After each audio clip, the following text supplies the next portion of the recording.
Hey everybody, Mike Griffith here from DawgNation. Really pleased tonight to have a very special guest, couple guests lined up. We're going to start out with a Georgia team captain. Michael Barnett was a game captain for the Bulldogs, the leader, and a very good defensive line room. I think, a couple years ago, Georgia had a championship line in 2017, and Michael Barnett was kind of brought through the ranks by these guys, and he grew into quite a leader himself. Played a big role for the Bulldogs this past year. Michael, thanks for joining me tonight. I guess I'll start out by asking you, how have your workouts gone through all this crazy COVID-19 period of time we've been going through? They've been going pretty good. I've been trying to, find fields here and there. Luckily, I can link up with my trainer, and we've been finding some fields to do some, football drills and stuff like that. But all in all, it's been tough without a weight room. But, I've been trying to maintain and try to do my best. Well, Michael, you look good. You look like you've lost a little weight. I know when it's in season, you guys are just eating and working out. It's just such an incredible grind. But now you're able to just train and I guess really watch your diet. I guess I'll start there. I know Georgia's got a really good nutritionist and a good training table, but right. Been a little bit more disciplined with what you've been eating during this workout period? I've been trying to be more disciplined. I've been trying to eat more I've been trying to cut out pork and stop eating fast food as much. I've been grilling chicken and, eating fish and just trying to cook and recipes and been talking to my girlfriend about different recipes she can give me because I'm tired of eating the same things over and over. It's been a grind, but at the same time, it's been a process. For the most part, at the beginning of my training, one of our former cooks that we had at Georgia, Chris Fenderson, I've been, getting meals from him. He's been helping me, and he knows what I like and what I don't like and trying to, get me in the right direction of, trying to lean up my body and trying to, eat right and do better.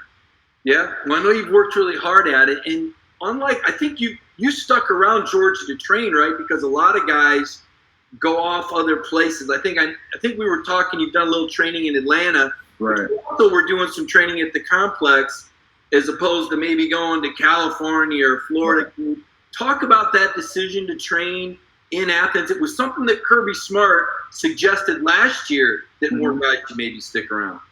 I thought it was it's best for me to stick around in training because, I know where I'm going to be at. I know what I need to do, and me focusing on myself as well as, the strength coaches at Georgia knew what I needed to improve on and to work on. So I feel like that was just the best option for me. And as far as me going to Atlanta, like I've told you before, I was training with Marcus Howard. He was a former Dog, and he was just helping me, utilize and work on things that I needed to improve on. So I feel like, my trainer option was, the best for me.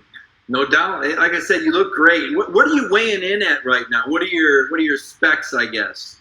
I'm weighing at a solid 300 right now. I've been, fluctuating. I got low as 290 at one point, but, that goes into me eating right and stuff like that. It's just something I have never done before. So I just knew, even being at a facility, I was talking to Collier of how I can do things better and whatnot. So just eat more of basically the healthy stuff and make sure I eat snacks and all that. But I feel like this is the best I've felt in a while. So, not eating fast food and eating junk and eating the right things. I can feel, what my body needs and stuff like that. So I feel like it was a pretty good move for me.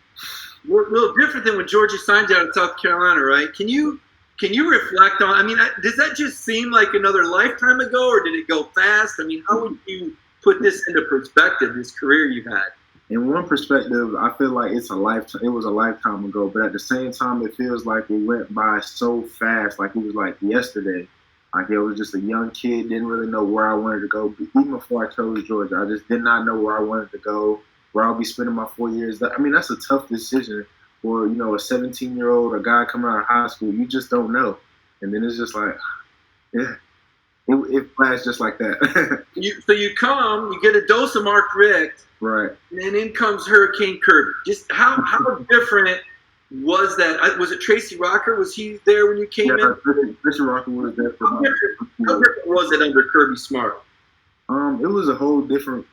It was different because of the fact of I didn't really know Kirby like everybody else knew Kirby. I was really, in the Coach Richt area. I came here, under Coach Richt. But at the same time, what kept me sane, I felt like, was the fact that Coach Rock was still there. And at the time, so it was just like, I just did not know. So I just really tried to just stay focused and hear what he was saying. I mean, he was a guy coming from Alabama. He was coming from a winning program. So, I mean, obviously what he was doing, it was right. So I had no choice but to listen. And he was a coach. So it was really listen or go somewhere elsewhere. But at the same time, I just stuck it through. Yeah, no doubt. And we've watched Georgia. It's like the 2017 team, that defense. Right. And I don't want to break your heart by saying it again. That was the best team in the country. But it looked like 18 – I don't want to say it was a dip, but I didn't think the 18 defense was as good as 17. But then last year, it looked like that defensive front, and you can talk to this, some of these young guys that you've kind of mentored, talk a little bit about how that defensive line looks like it's ascending again. Even as you leave the program, you and David Marshall leave the program, and Tyler Clark, and yet I look at this D-line, and they got a lot of guys back. Right. They do have a lot of guys back. One thing I realize, I mean, even everybody, the whole world knows that, our defense is young. Our team is young. So it's like the old guys we had in there, they knew the system. They know what Kirby wanted. So it was just about us going out there and executing at a high clip and really just going out there and just playing and really getting the young guys on board. Guys like, Jordan Davis and Malik Henry and Trayvon Walker, those guys right there, I just know that it's going to be much easier for them because it's like they know the system. They know what we did last year. And the only thing they could do is improve on it. So I just have a lot of faith in those guys. I just know Georgia's defense, we did, pretty good last year. We put up record numbers. Yeah. It's just I cannot wait to see what's going to happen next year because those guys just know.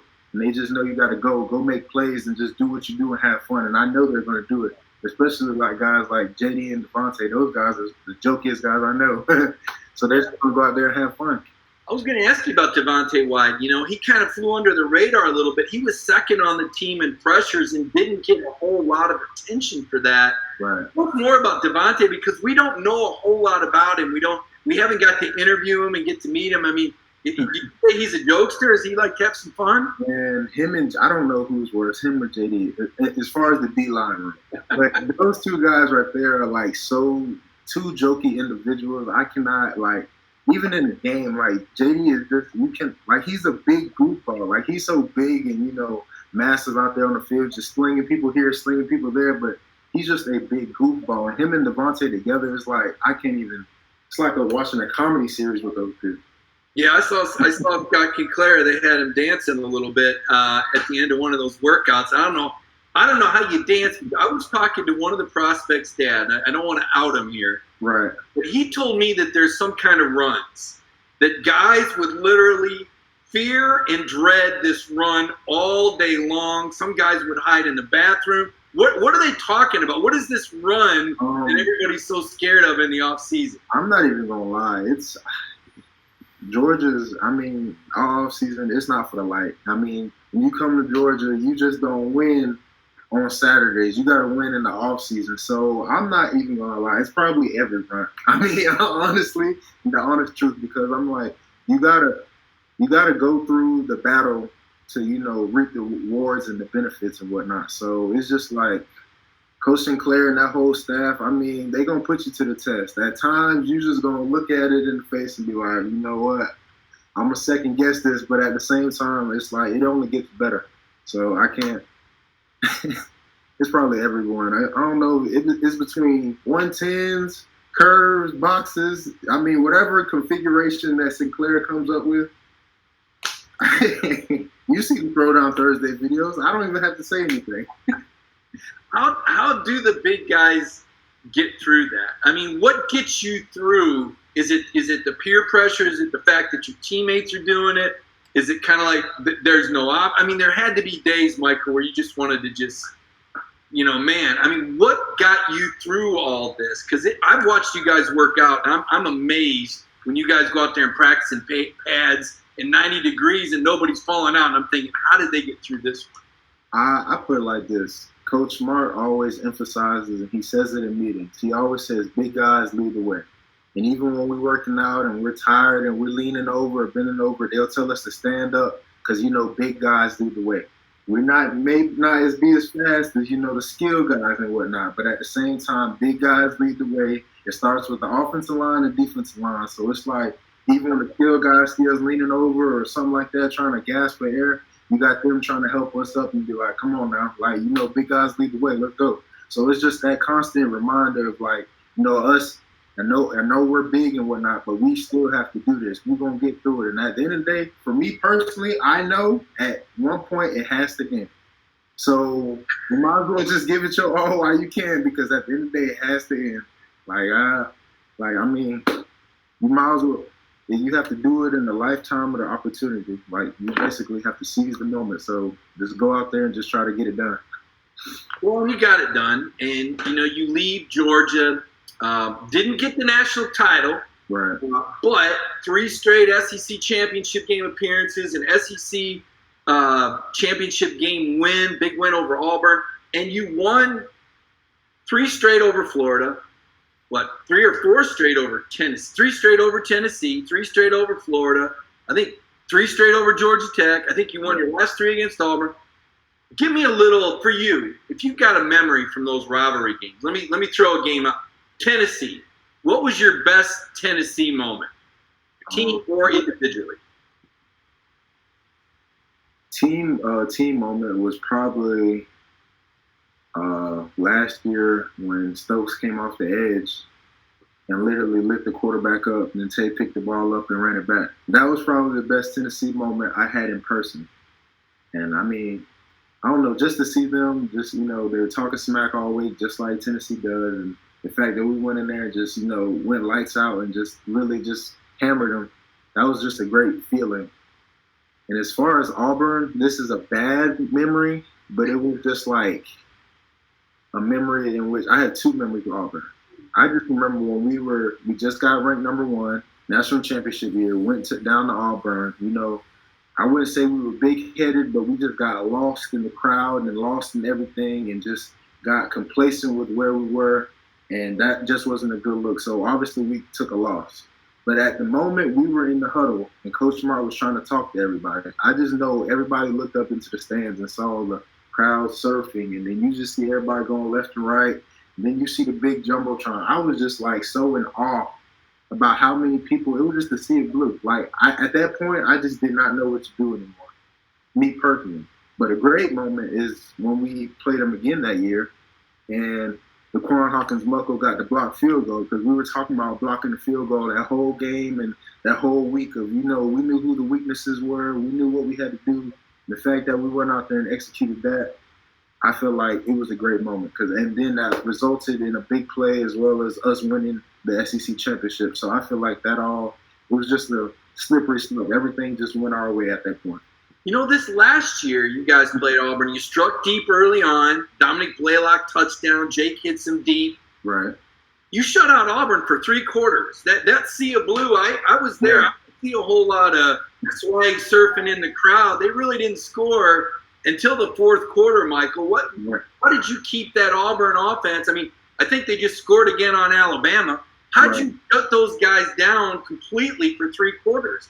I mean, that's just a test of the coaches and Coach Smart. I mean, we just practiced our, the plays. We knew their tendencies, and we knew what we had to do. So as soon as we saw something, we just had to go out there and execute and just go play football. Because, the week of practice, practice is never fun. You never hear anybody say, I love practice or something like that, especially for big guys. Because, it's just hot and it's dreadful, and it's just like you mess up the play, you got to do it over. You got to do it over and over. But at the same time, it's like that, us doing it over and over, that's what helps us, develop and, become great and do things like shutting Auburn out for 3 quarters straight. But the fact that we did that, it was just a test of those coaches and, allowing us to forcing us really to practice so hard and stuff all that it becomes a part of our culture and whatnot. No doubt. And the guy that had the sack in the end was Trayvon Walker. You mentioned Trayvon earlier. Right. We in the media, we're always way behind you guys. You guys know what's going on way before we know what's going on. When did you recognize that Trayvon Walker was going to be special, and how much did he improve from the start of the year to the end from what you saw in those defensive line drills and meetings? Well, you people don't realize, or people fail to mention or realize that he was a basketball player. So, he was very good at basketball, and then he's, tried to come and, play football early on. So the fact that he just has that basketball mindset going out there to play football. He still had to learn the fundamentals of the game and whatnot. So it was just out there, he would not, sometimes not use his hands or this, that, and the third.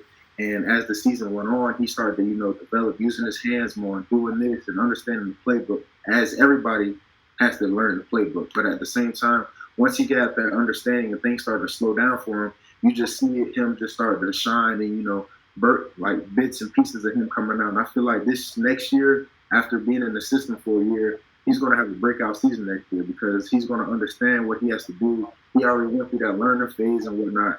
Kind of sucks that spring practice got canceled on him, but at the same time, I have full faith in everybody on the defense, the whole team, that they're going to do straight in that regard. Michael, the D tackles and even the nose guard to an extent, they're not very solid because you don't get the sacks. You don't make – because your job is – I was watching this Kirby Smart coaching clinic video, and I've got a story up where he talked about the mid front. Your job is to tie up the offensive linemen so that the other guys make the play. So at the end of the day, you go, oh, look, Michael Barnett, he only had 2 tackles. Right. You're in the middle of the war. I remember interviewing you about that last season, and you were telling me about the sacrifice and the team. That's sometimes talk is cheap, but you guys really seem bought in. Can you talk about the approach that you interior defensive linemen take? I mean, we literally just have to do our job. So it's like if it's holding up, 2 blockers to, make sure that the outside linebacker or the linebacker is freed up to make the play, then so be it. Because at the end of the day, a win is a win. It doesn't matter how you get it. It doesn't really matter about the accolades and whatnot that comes with it. But at the same time, if you do your job and do it well, either way, people are going to notice. Because at the end of the day, like, we didn't make all these tackles, but at the same time, we still had the top defense in the league. We didn't get all these sacks, but at the same time, we're still deflecting and getting pressures and stuff. Everything is accounted for. I mean, our sack numbers aren't up, but the wins are. Does it really matter if you get a sack, if you get a win? At the same time, you miss a sack, you do this, you do that. But at the same time, did we win the game? Like, I didn't mean to go. This is going off the record away from the question, but it's just like we had, like, for example, Tyler is a guy who, like, just go, like, making plays, just love making plays. But at the same time, it's like the coaches want us to do our job. But at the same time, yes, you made the play, but did you do your job? So it's like Kirby always emphasizes stay in the structure of the defense and stuff like that. And I feel like us as the interior guys, we had to do just that. And, I mean, that's just the sacrifice we had to make. We had to own that burden. Yeah, it's a blue-collar job for sure. And, you talk about the defense, and I just don't think people realize, at the end of the year, I look down and, boom, Georgia, number 1 in the nation in scoring defense, number 1 in the nation in rushing defense, which is obviously praise for you and what you did in the interior. Number 3 in the nation in total defense, number 8 in pass efficiency. So you're in the top 10 in all these categories, and you do have the best defense in the country statistically. And Michael, I know you're an unselfish guy, but nobody made first team All-SEC from the AP on defense, and I'm thinking, what do the guys in the locker room think about? I mean, this is crazy that Georgia has the best defense in the country, even statistically, and I don't see any guys making first-team All-SEC. I saw JR was a finalist for an award, but it just seems like there's a lot of, what did Coach Lanning say? The no-name defense, I guess. Right. I mean, that's just a test to us. I mean, you don't really need no accolades or, no big shiny rewards to say, oh, you're great at what you do and you're this and that. But at the same time, it's like our defense as a whole, our unit, we play good together. And that's really all that matters. If we win the game, okay. Can we improve on some things? Okay, let's go back to, doing that. Like Coach Landon said, we got a 24-hour rule. We can, somebody may have the highest tackles and this, that, and the third might be the MVP of something. But at the same time, you just have to realize, did the team win? Were you, like, being selfish, or were you being unselfish, or were you trying to do everything as a unit? You feel me? So I didn't, like how Coach Landon said, it's a no-name defense. So none of that really mattered. It was just about, getting the win and doing what we needed to do to, achieve that victory for that week.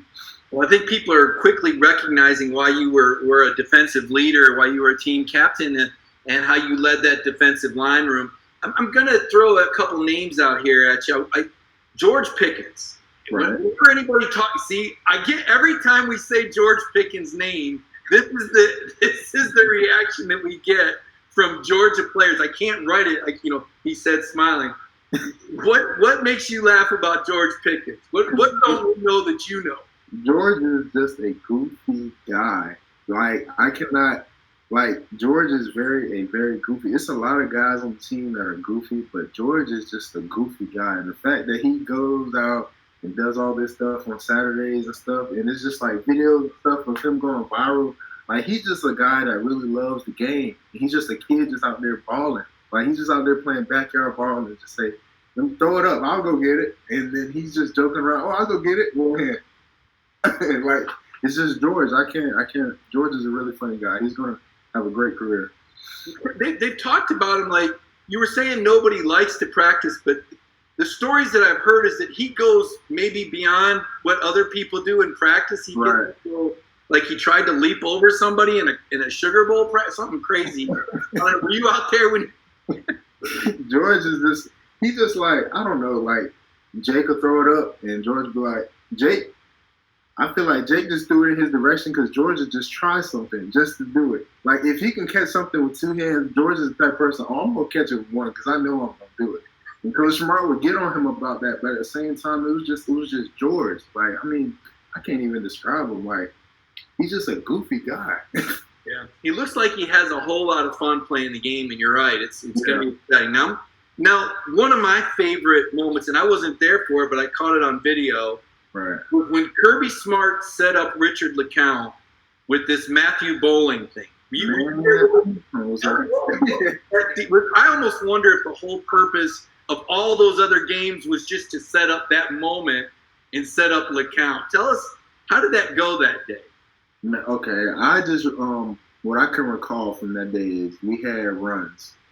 We had some running we had to do. I think we had stations, and then they were about to make us go run some more. So, of course, everybody was like, we're already tired from, doing this and that, and then we about to go run some more. So as soon as we got go out there and about to do we did flex and everything. As soon as we did the flex and whatnot, next thing you know, Coach Smart said, if y'all beat us in the 4x1 against the coaches, then we win. I was like, oh. And Coach Smart said he was going to be the last leg. Now, I personally know Coach Smart is fast, but he's not like Richard LeCounte fast. He's not like as fast as he used to be. Not trying to downplay Coach Smart, but I just knew something was up, his sleeve. Because I said, everybody knew that this guy just got here, but in the back of my head, we like, man, we don't feel like running, so of course we're going to do this. We go out there to the track. It's one of the coaches, I think it was Eddie, and it was Nick, and then it was, I can't remember who the third leg was. And then as soon as I see all these track coaches in the corner, I said, something's up. And next thing you know, you see Matthew Boylan just haul tail out the doggone, stack of people. I'm like, and Richard was already in stride. Like, he was like more than halfway there. And next thing you know, you see Matthew Boylan just, I said, I ain't never seen somebody as fast in my life in person. It was just crazy though. I was in awe because I'd really never seen somebody that fast.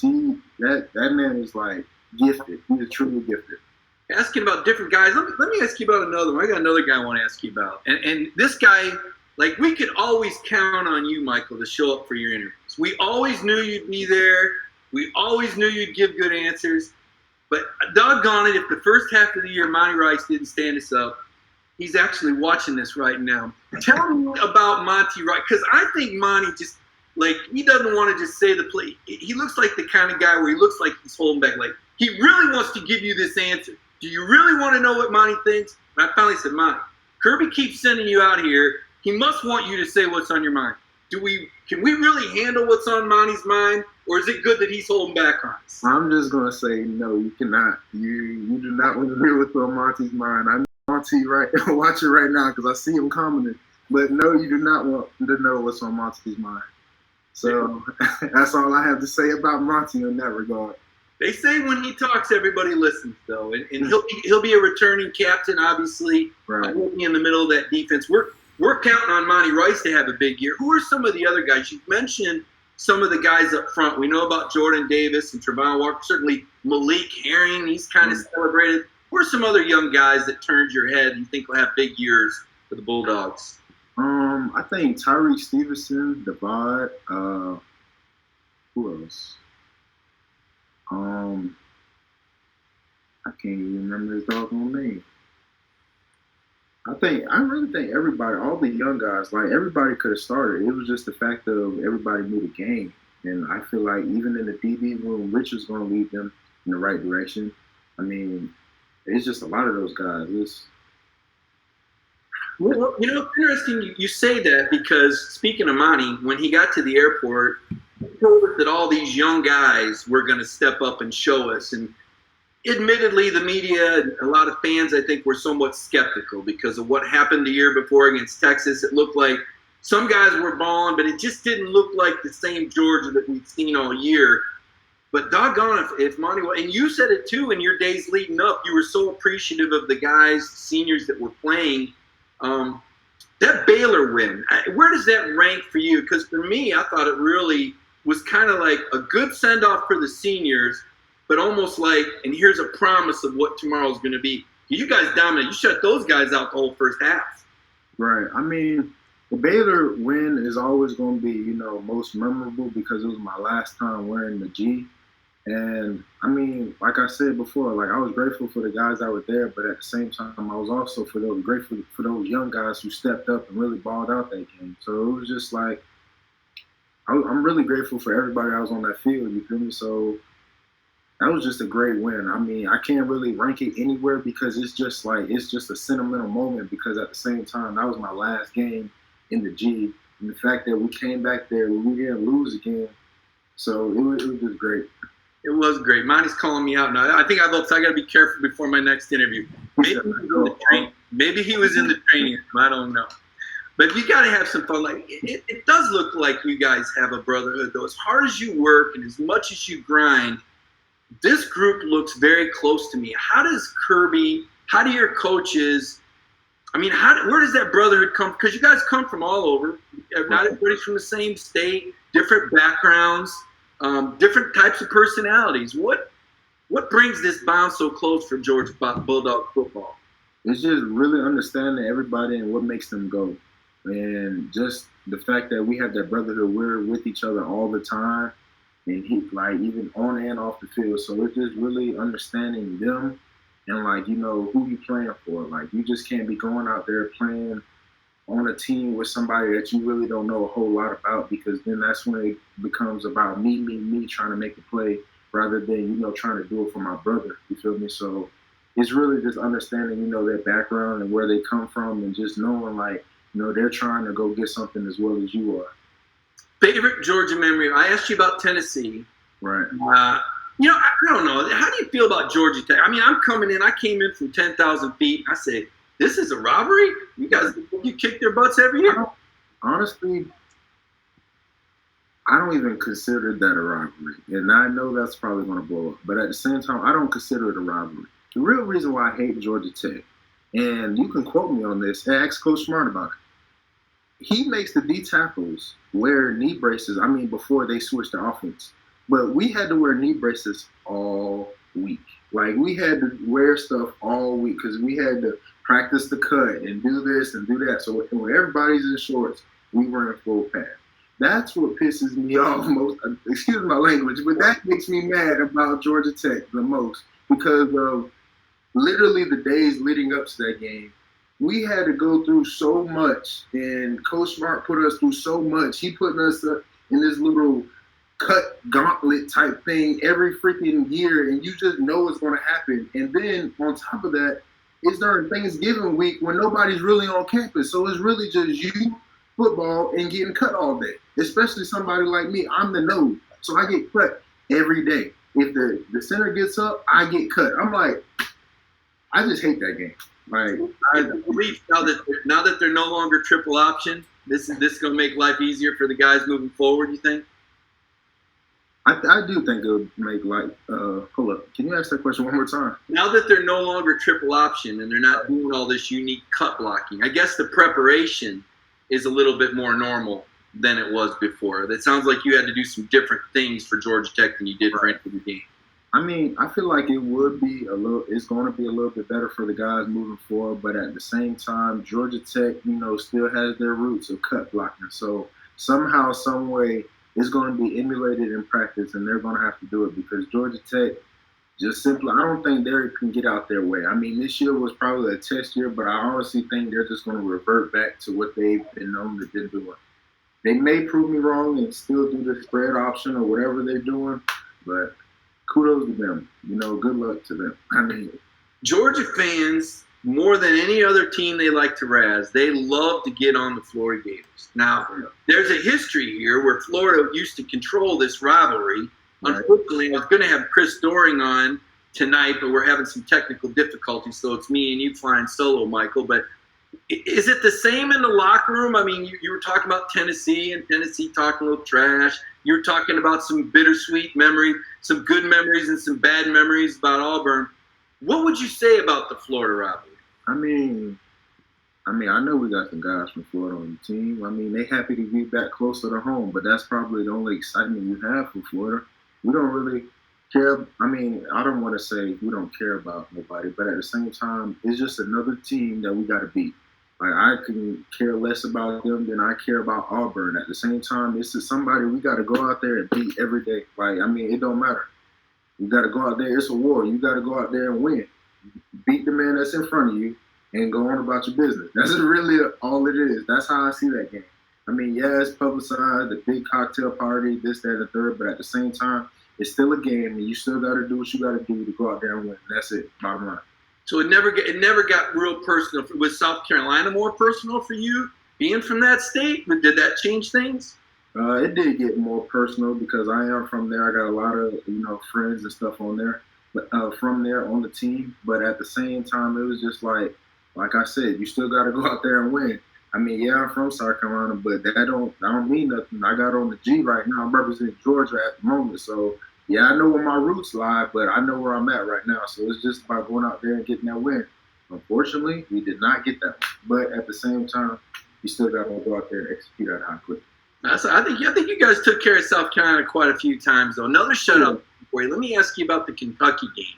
I'm glad I was sitting in the press box out of the rain because that looked nasty to me. Was it fun for you as a D lineman to play in that stuff, or was it harder to play in that stuff? No, that game was probably the coldest, wettest game I've ever been a part of. Man, it was just bad. Like that whole game, it was just bad. Like Coach Scott always gets on the D line, like, you look soft if you have on long sleeves, this, that, and the third. So of course, all the D line had to go out there with no sleeves on. And I think Coach Smart even said nobody with sleeves on because, I mean, it makes you look weak. But at the same time, the first half was cold. We were used to it because we warmed up and stuff. And then the second half was like, I can't even describe to you how cold it was the second half. I think the wind picked up. It was bad. And it was just like, it was bad. My joints was hurting. It was just bad. It was just a bad game. I just know if I was a fan, I wouldn't have been there. So I have to play on that field. I wouldn't have been there. I would have caught that one on TV. I bet you Lynn He'd have caught it on TV too. Jake caught a lot of heat for that game, and you had DeAndre Swift running it. Nobody wanted to throw the ball. Right. What about Jake Fromm? Jake's going like you. He's headed to the NFL. Tell us, we hear so much about the kind of leader Jake is, and when we do the interviews, I don't want to say cookie cutter mold, but he doesn't really say a whole lot. But behind the scenes, you got a chance to see what kind of leader he was. Tell some insight as to Jake.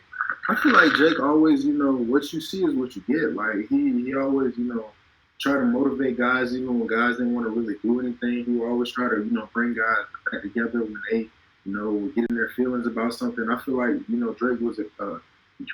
Jake was a great leader for us. I mean, there's really not much to say bad about him.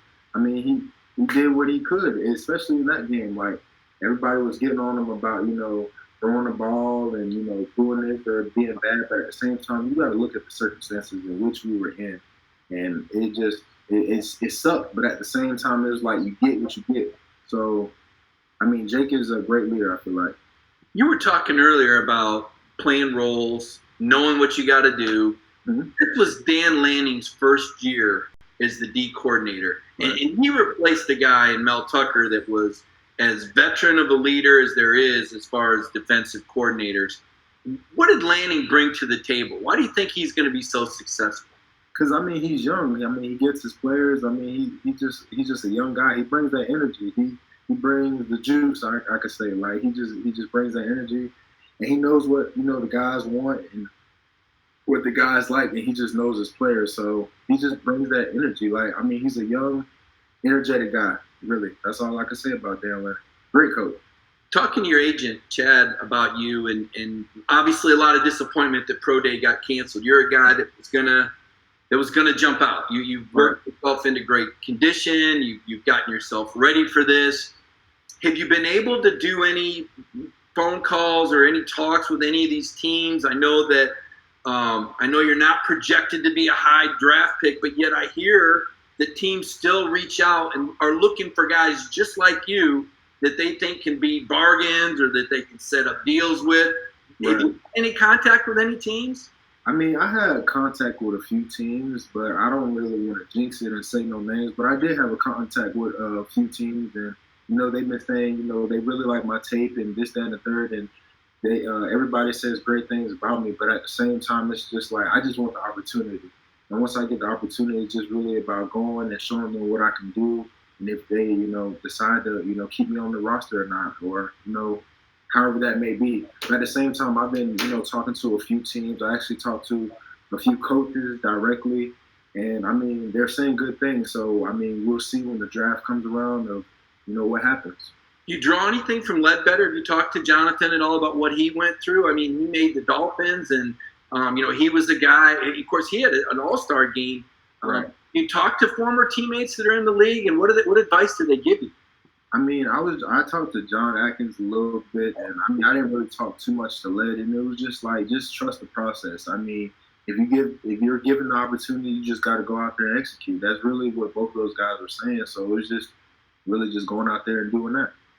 Well, Michael, I can't thank you enough. I hope you enjoyed doing this. Yeah, I did. The interview for you, a chance to talk about your career. As I said, you accomplished so much more than the numbers say. I always feel bad, we always talk about, Monty had 11 tackles or Richard had 9.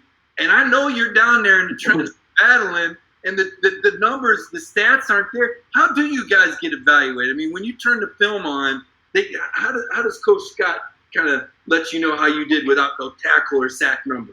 Did you do your job? Yes or no? Did you make the play? Yes or no?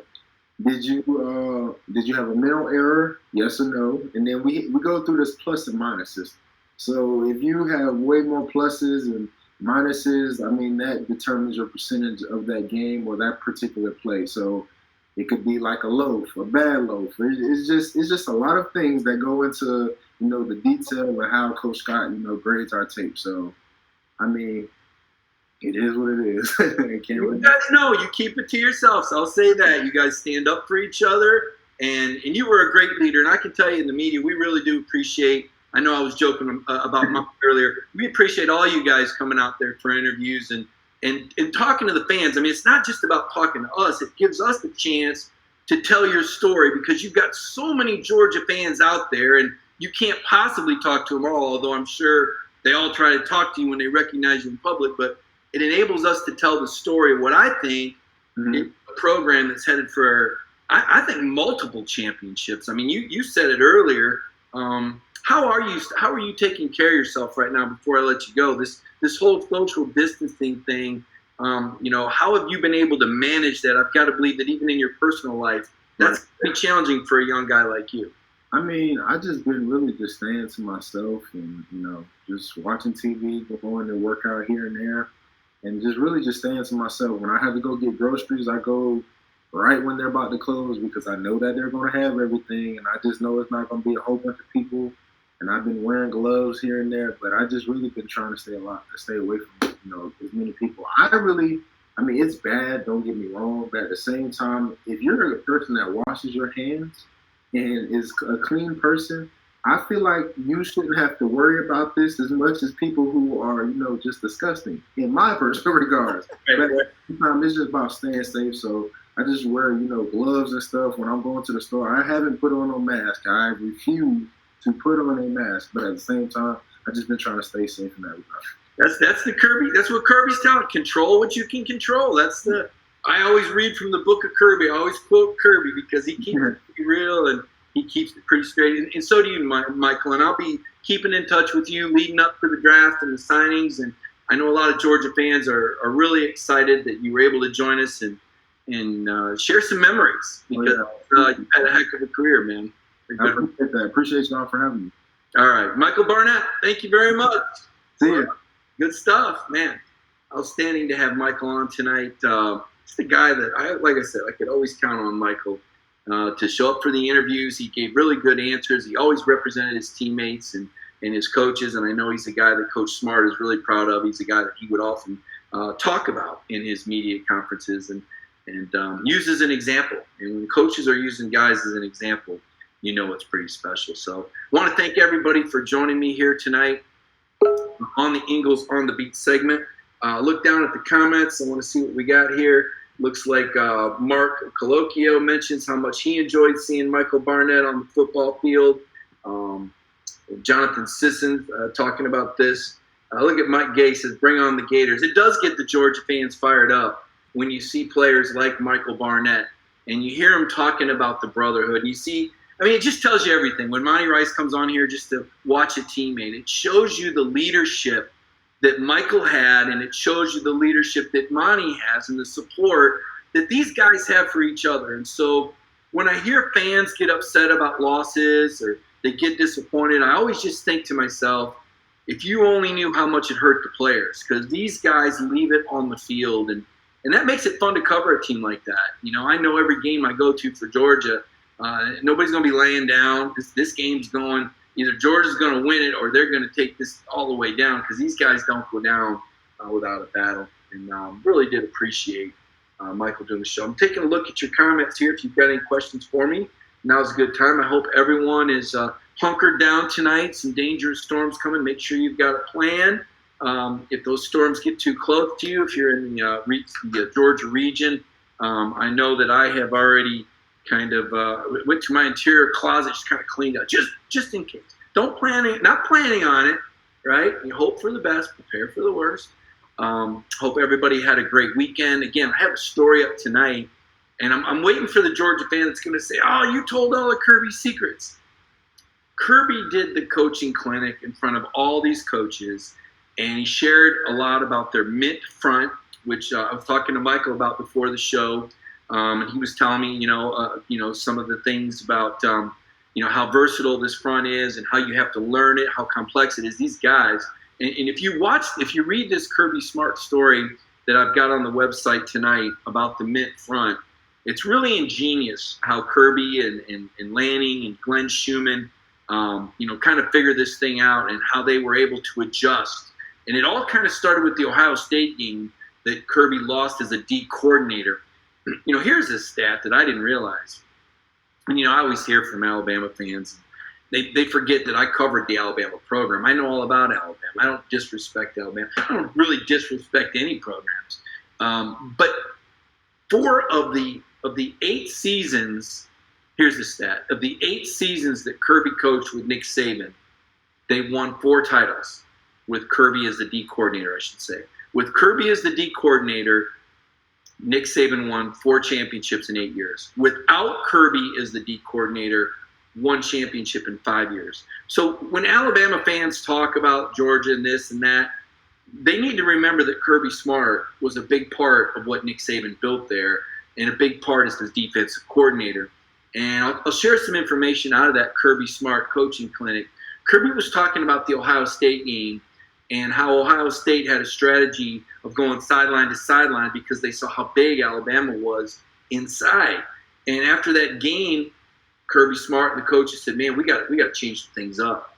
And changing up the size of guys was one thing. So if you take a look at Georgia now versus Alabama then, you'll see lighter guys, mobile guys, as big as they are, they can run, they can pursue.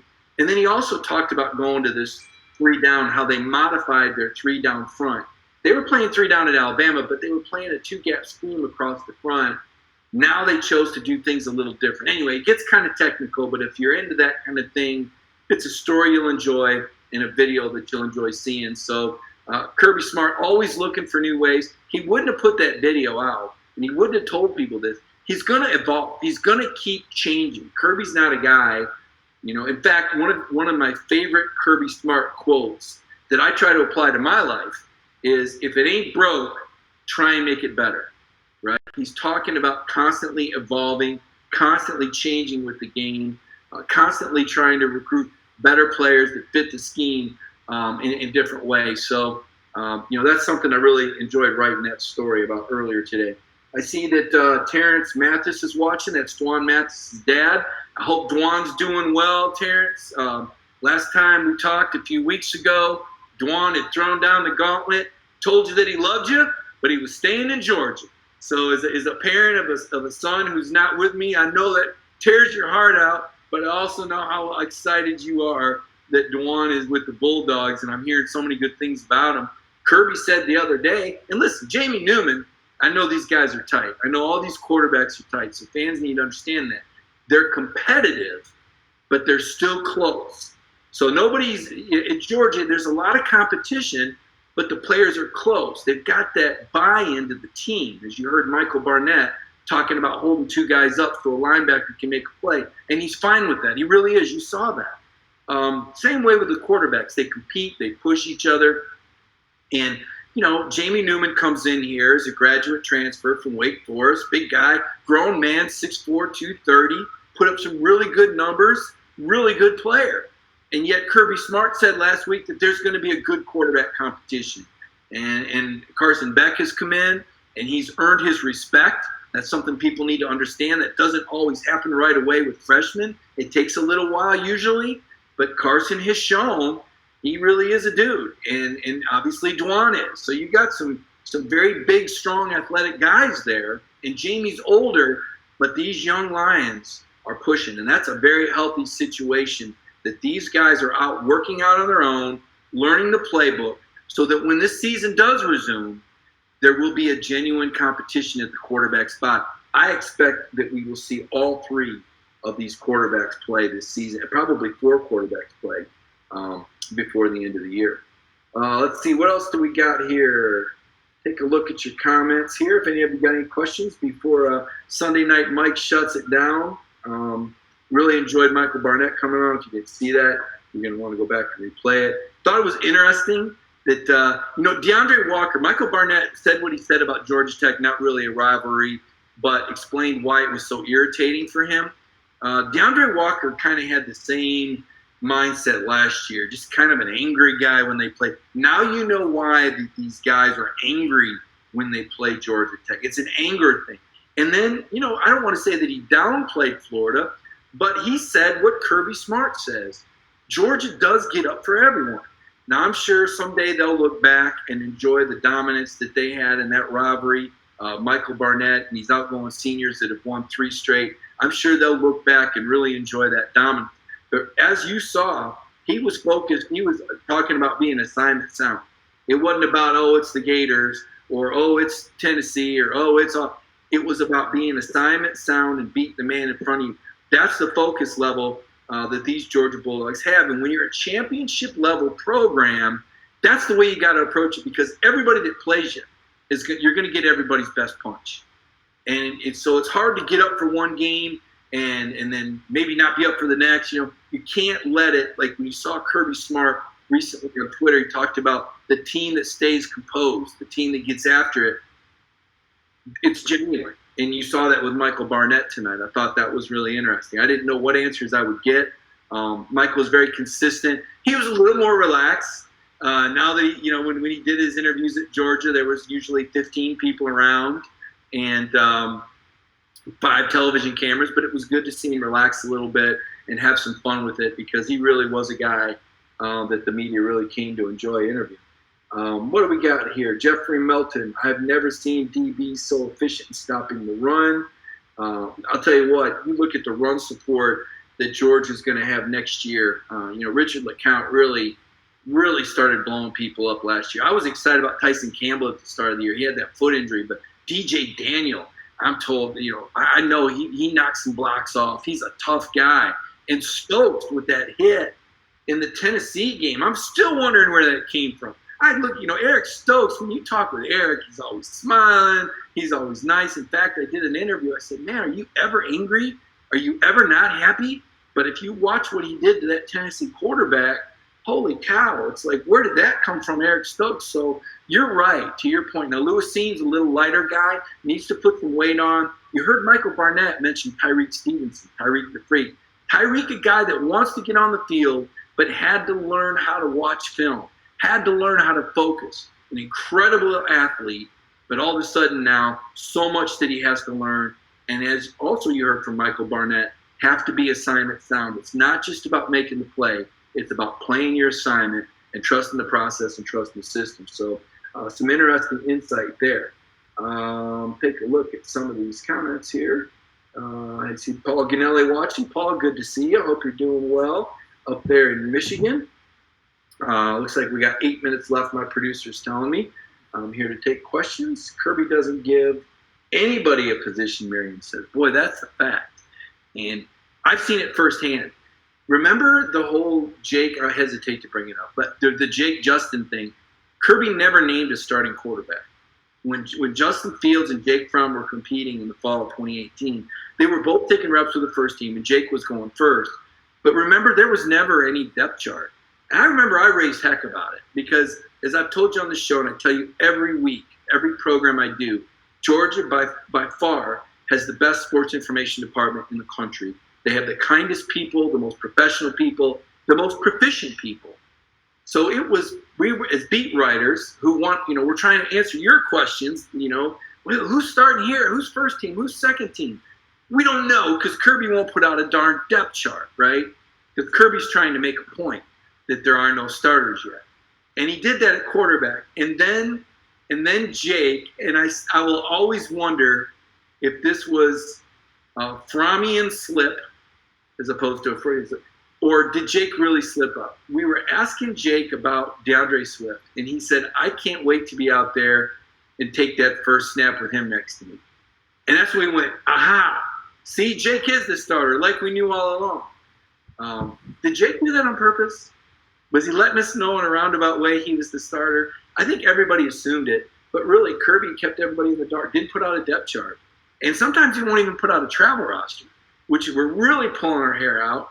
And I don't buck the system much, but that's one that I've gone to the SEC office about, not just Georgia. And I said, look, you got to at least put up travel rosters 2 hours before the game. Not just Georgia, but every team, because everybody started doing it. All these coaches started hiding their. At least tell us who made the trip, coach. Okay, can we at least know who's on the trip? So that was something that kind of came up towards the end. And it started as a poker game. One coach doesn't do it, so now the other coach says, oh, yeah, well, if you're not going to put out your roster, I'm not going to put out my roster. And it just kind of devolved into that. Not good. I mean, come on. Let's all be professionals here, gentlemen. Let's all tell people who's on our roster here. Good to see Hugh Nash made it late to the show. Hugh, you're going to want to rewind it. We had Michael Barnett on earlier. Bob Hayes, thank you. Kind words. Feel like I could talk about the Dogs all night.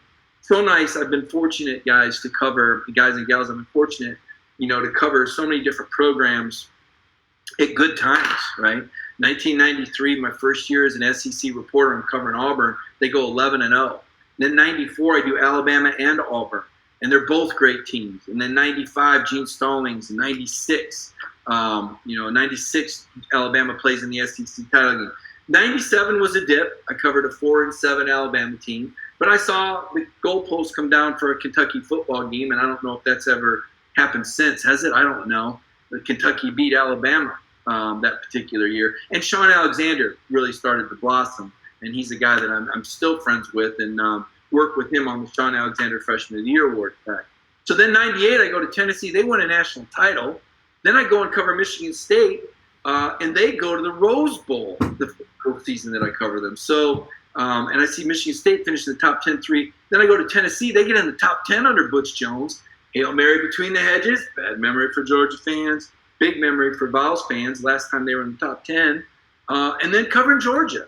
And these guys at Georgia, I'm going to tell you, this is as focused of a program and as good of a coaching staff as I've ever been around. And I say that with all due respect to Coach Stallings and to Coach Fulmer and to, I thought Butch Jones had a very good offense, Coach D'Antonio.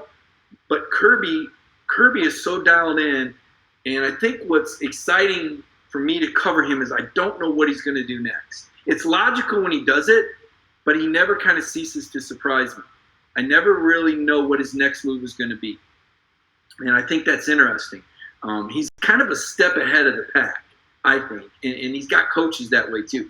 Very interesting to see what happens with Matt Luke. I think Kirby has found the yin to his yang with Matt Luke over there. I think Monken is a guru, don't get me wrong, but Luke is a guy that I just feel like Kirby looks in the eye, and they just, they played against each other. They were peers. Matt was an SEC head coach. I just feel like Matt can speak Kirby, and I think that Matt is the perfect buffer for Kirby and Monken. Because sometimes these defensive coaches, when you get guru offensive coaches, sometimes it takes a while for them to get on the same wavelength. There can be a divide there.